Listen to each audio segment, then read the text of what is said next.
లక్ష్మణ్ కుమార్ గారికి అదే విధంగా ఈ చొప్పదండి నియోజకవర్గంలో నేను ఎమ్మెల్యే అయినంటే పెద్దలు మా అభిమాన నాయకులు మా గురువు జీవన్ రెడ్డి గారికి అదే విధంగా ఈ కార్యక్రమానికి విచ్చేసిన రామగుండం శాసనసభ్యులు రాజ్ ఠాకూర్ గారు, హైదరాబాద్ నగర మేయర్ మాజీ రామ్మోహన్ గారు మరియు సుడా చైర్మన్ కోమటిరెడ్డి నరేందర్ రెడ్డి గారు, లైబ్రరీ చైర్మన్ సత్తు మల్లేష్ గారు, వేములవాడ శాసనసభ్యులు ప్రభుత్వం పాలన్ శ్రీనివాస్ గారు, వక్ఫ్ బోర్డు చైర్మన్ సోదరులు సయ్యద్ అస్మదుల్లా హుసేన్ గారు, రుద్ర సంతోష్ గారు, ప్రణవ్ గారు, గౌరవనీయులు ప్రోటోకాల్ చైర్మన్ అక్కడ వేణుగోపాల్ గారికి స్వాగతం పలుకుతున్నారు.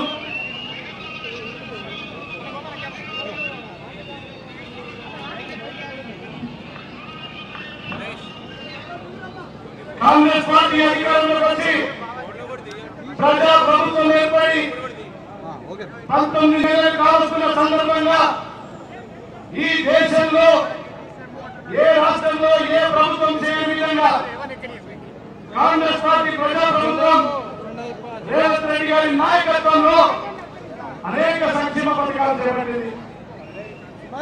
కేవలం 9 రోజుల్లో 9,000 కోట్ల రైతు భరోసా ఇచ్చి రైతులకు అండగా నిలిచింది కాంగ్రెస్ పార్టీ ప్రభుత్వం. గతంలో ఎప్పుడు లేని విధంగా 25 లక్షల మంది రైతులకు 21,000 కోట్ల రుణమాఫీ చేసి రైతులకు అండగా నిలిచింది కాంగ్రెస్ పార్టీ ప్రభుత్వం. 10 సంవత్సరాలు బీఆర్ఎస్ సర్కార్ అధికారంలో ఉండి నిరుద్యోగ పాలన శాపంగా మారింది. మన ప్రభుత్వం అధికారంలోకి వచ్చినాక సంవత్సర కాలంలో 60,000 ఉద్యోగాలు ఇచ్చి నిరుద్యోగులకు అండగా నిలిచింది కాంగ్రెస్ పార్టీ. 10 సంవత్సరాలు ఏ ఒక్క పేదోడికి ప్రభుత్వం మన ప్రభుత్వం వచ్చినాక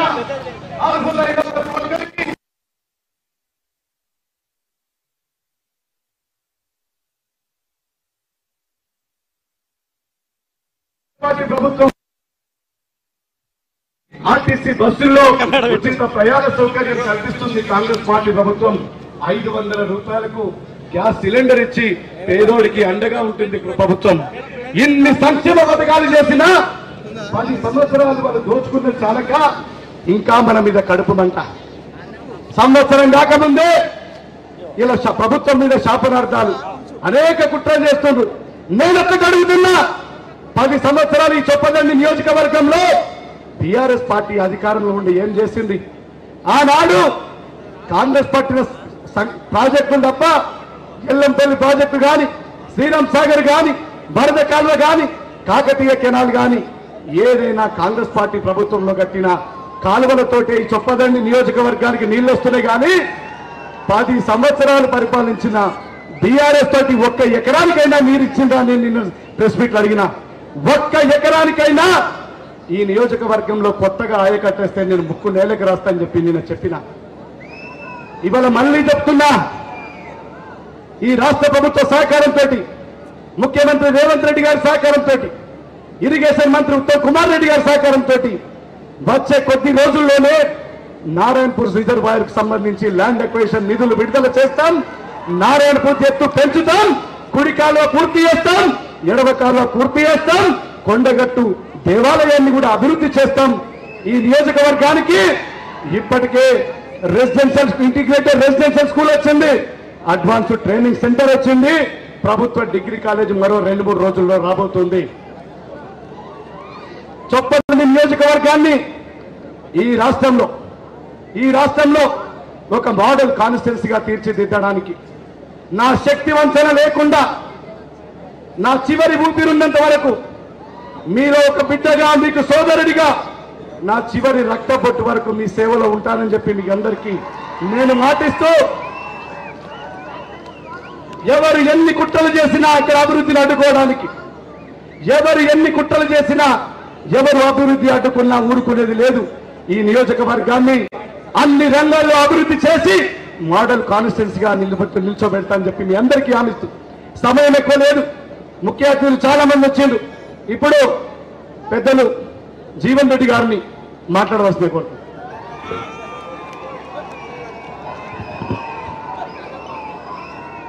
ఈనాటి జనహిత పాదయాత్ర కార్యక్రమ నిర్వాహకులు, మీ అందరి ప్రియతమ నాయకులు, స్థానిక శాసనసభ్యులు సోదరుడు మేడిపల్లి సత్యం గారు, జనహిత పాదయాత్ర